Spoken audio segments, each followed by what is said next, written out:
Strangler and the Pro. To break into their home. What could be more intimate than squeezing the life from another human being?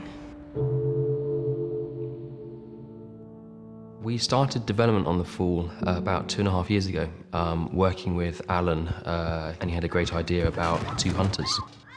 One of whom is killing people in Belfast, and the other of whom is the person brought in to try and catch him. That'd be Detective Superintendent Gibson. Yes, ma'am.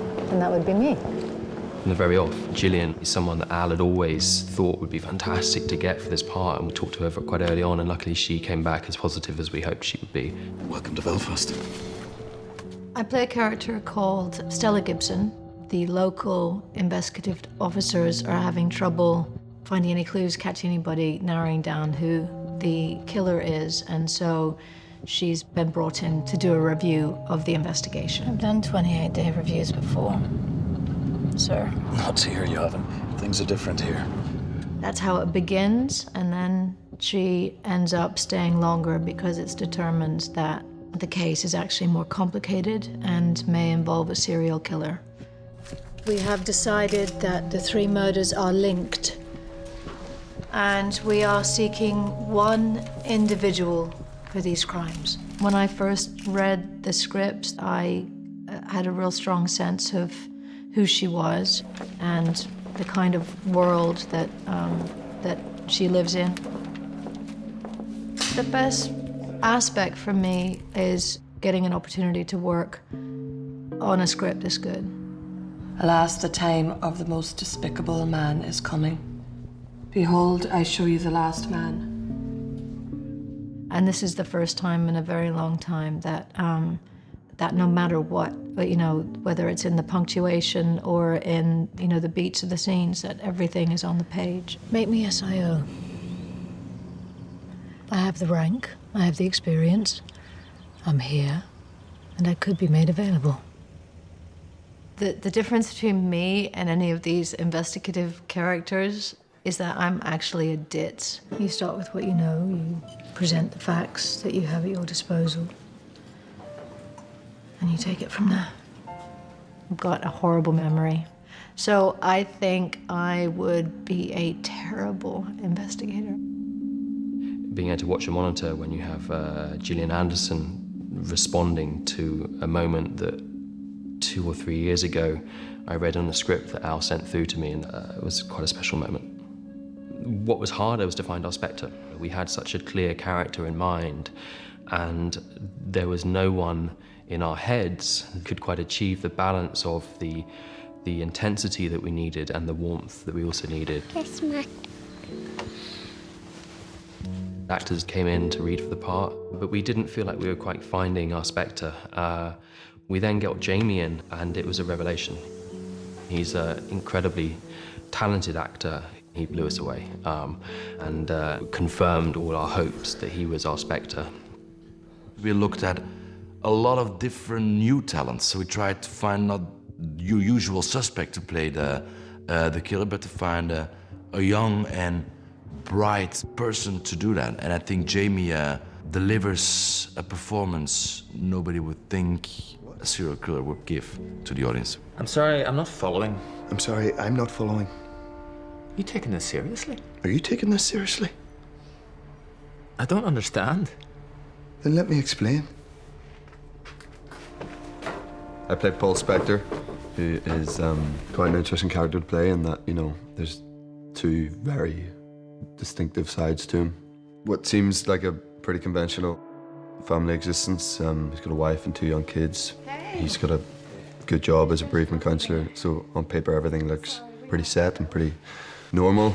You look tired. Did you have a busy night? Quite busy, yeah. But he also has a different side to him, which is that he is the evil within this production. I approach him as 2 different characters. You know, there's an outfit that he wears and there's a ritual to it, and I find that really helps to become that side of him. I don't find it any harder to lock into than the family man side. It comes more naturally than I had hoped. And from there on in, when you have a cast with Gillian Anderson and Jamie Dornan in the 2 leads, you're off to a fantastic start. Thank you. Jakob was a fantastic bit of luck, actually. Good ingredients? We had been tracking a project of his that he had directed 2 seasons of called Code 37. He didn't have an agent at the time. Luckily, there seems to be only one Jakob Verbruggen on the internet. So I sent him a Facebook message and got a rather confused email back saying, "Is this for real?" I ended up in Belfast directing Jamie Dornan and Gillian Anderson, so it was a surprisingly fast-starting adventure, actually. Right from the off, the thing that excited us the most is he understood, I think, what we were trying to do with this guy. Only you can save me from myself. I think the story of The Fall is very intriguing. It's not just about looking for a killer, it's also getting to know the killer. Oh, gosh, you're heavy. It's a killer that lives amongst us, that doesn't look like a psychopath. It's not your average killer, it's more your friendly neighborhood killer. Even a multiple murderer can have his share of good qualities. Or a pretty face. And the other interesting part is that we have a female cop, a female lead in this man's world that has her own inner demons to fight. It's always about good and bad. The only question is, who are the bad ones? That on a McIntyre murder, McNaught is an accessory. The story is so layered, has so much different characters, different worlds, so every day is so different. It's a challenge, but it's also an adventure. Getting Jakob in place and the way that he moves his camera and the visual style that he brings was really exciting. You read these things in America or you know, big major cities, so feeling that that was in Belfast was actually quite disturbing. This person is so everyday, he could actually be on my street. I had to go around and make sure my doors were locked, and I've never done that before. It thrills him to stalk these women, to break into their homes. This is the first project that I've filmed in Northern Ireland, and it's been an absolutely fantastic experience from start to finish. We wanted to show a city that has changed and is on the up, and is very different from that city that we perhaps all knew from those years ago. I thought Belfast was going to be similar to East Berlin, somewhere in the 60s, 70s, but very grey, dark. But it turned out very different. I think Belfast is, unlike what people think about it, very vivid, bright, and very young. It's a city that makes a new start, and you feel it everywhere. So, no, it's a good experience to be here, and it's an interesting and fascinating city. It shows Belfast in a way that I haven't seen it depicted before. It's a very beautiful city. You know, it is a character in the series. You very much feel that its presence is a very strong element of the essence of the series. And that's different from what you might get if you were shooting in London. London has its own feel, as does Belfast, and it was nice to kind of just, when we were looking for locations, say, look, let's shoot this and we'll see a bit of Belfast that people won't know about. The Belfast of the Troubles is vastly different to the Belfast now. I know where you live, I know where you... Did something happen to your friend? Oh, I am sorry to hear about that. We worked very closely with a local casting director to bring in as much local talent as we could. We were very lucky to attract some fantastic actors for relatively small parts. People like Stuart Graham. What happened? He was handing me his gun.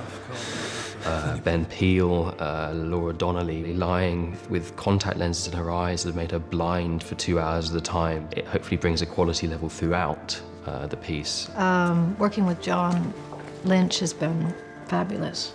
He can move a hair in his eyebrow, and you can understand what it is that he's trying to imply. Most of my scenes happen to be with lovely young actresses who I'm doing really brutal things to.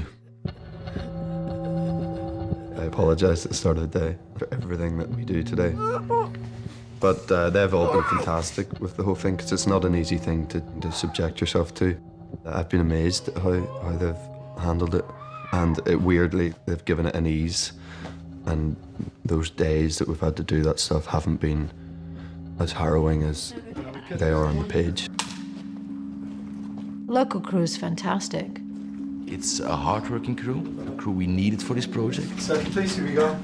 There's also a lot of good influences, good ideas. And I think it's like a snowball that goes. You know, there's one idea that starts and a lot of people start thinking about it, start adding something in. It's a very helpful and likable crew. And they go far.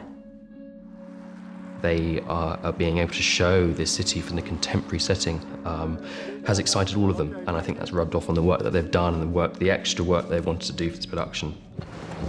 Faster!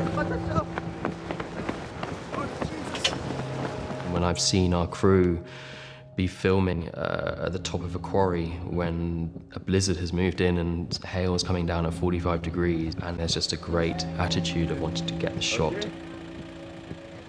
They work really hard, but also it's fun. It's had such a fantastic amount of work put in, from the research done on the scripts to the consultancy with the police and psychologists who have worked and interviewed serial killers. All of that research and all of that effort only pays off if what it works on the screen and if the audience come to it. We're hoping that The Fall is something that stays with people, that they want to engage and know more about the characters as the story goes on. And we hope that we achieve that. If we don't stop him, he will kill again.